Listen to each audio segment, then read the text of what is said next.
le ballon, ils sont là, avec Chalmé, avec Gourcuff, deux fois exceptionnel Johan Gourcuff. Quel but! Le compare à Zidane, mais on va le comparer.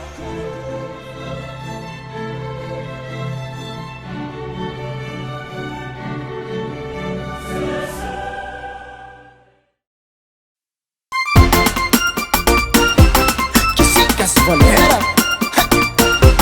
Futur Production,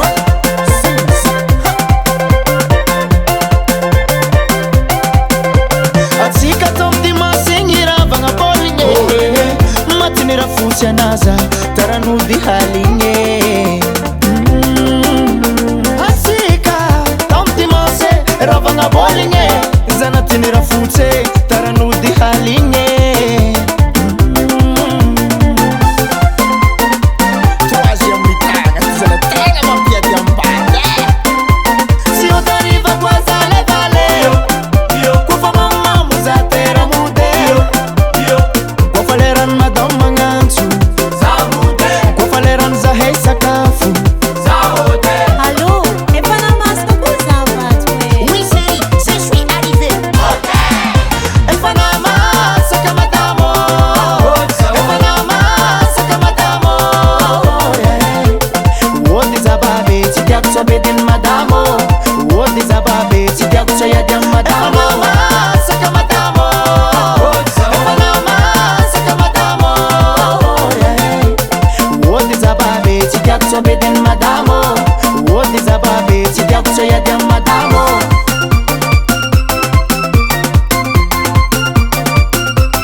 Makabokanareny ihany nga ronakoho nafangaro akoho ro mazava kointsy.